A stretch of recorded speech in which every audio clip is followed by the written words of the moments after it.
sama rumah bunda. Tapi kalau dibilang dekat, nggak dekat juga sih, 1,5 jam.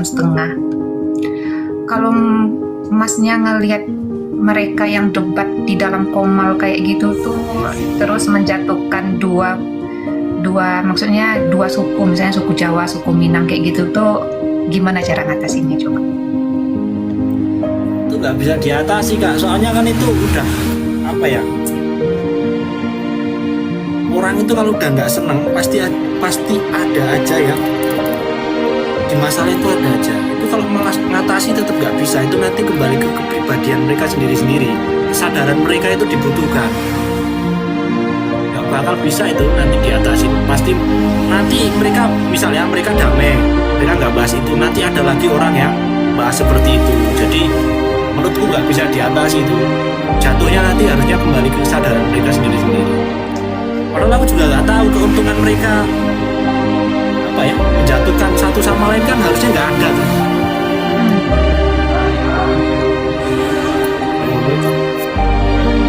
Emang kamu dekat sama punya bunda?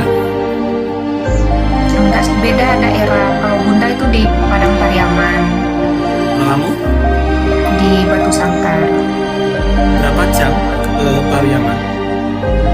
1,5 jam. Lama ya? Tapi pernah ketemu bunda langsung?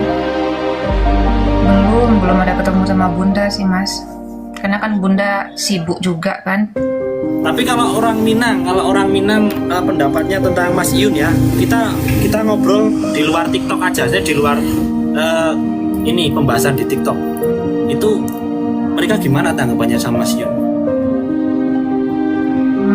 Maksudnya menurut orang Minang gitu. Ya orang Minang yang nggak main TikTok ya, maksudnya yang orang-orang yang tahu bunda sama Mas Iyun itu dekat gitu, gimana pendapatnya orang Minang?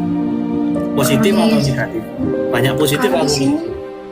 Banyaknya sih positif sih mas, tapi kalau misalnya dapat cerita kalau tentang hal kayak gitu tuh juga nggak terlalu ini kali sih, maksudnya nggak terlalu dengar atau apa, palingan cuma di TikTok doang. Kalau sekitar sini mungkin sebagian itu mungkin anak-anak yang remajanya sini positif semua. Berarti support ya, intinya support. Harusnya yang orang Minang asli aja mereka nggak kisruh, kenapa yang di TikTok itu kisruh ya? Itu makanya kayak kemarin jam 2 malam masuk ke Komal orang, maksudnya orang yang nggak dikenal sih, tapi di situ saling debat, saling menjatuhkan antar dua suku.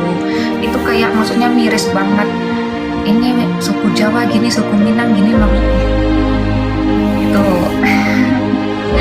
sedih aja sih lihatnya. Iya. Padahal kan yang orang Minang asli sama orang Jawa asli juga baik-baik aja, nggak ada perseteruan sebenarnya. Susah memang kan, namanya media sosial bisa digunakan untuk hal yang buruk. Kita cuma bisa apa ya? Mungkin kita bisa bantu nyadarin mereka aja. Tapi ini satu lagi, kayak Mas kan tahu profesinya Bunda gimana kan gitu. Ya, Profesinya Bunda itu kan seorang penyanyi. ya. Jadi apapun misalnya kayak pekerjaan kita maupun penyanyi, perkantoran, apapun lah gimana pun itu kan harus profesional kerjanya gitu. Jadi kayak Bunda itu di panggung atau di mana itu tuh selalu kayak dipantau gerak-geriknya gitu. Jadi entar kalau misalnya ngomong atau misalnya profesional dalam kerja, dia ngomong sama cowok lah, misalnya dia ya apapun yang dilakukan Bunda tuh pasti itu dipantau, terus nanti malah dihujat, sampai ada komentarnya kalau ketika Mas Iyun maksudnya kayak gitu juga sama wanita lain gimana perasaannya. Jadi kayak gimana ya, jadi serba salah gitu gerak-gerik Bunda. Terima kasih Mas Abimayu. Kalau tanggapan aku ya Kak, namanya public figure itu pasti banyak orang yang suka dan banyak orang yang nggak suka. Apalagi Bunda, maaf, sekarang kan udah bisa dibilang artis nasional.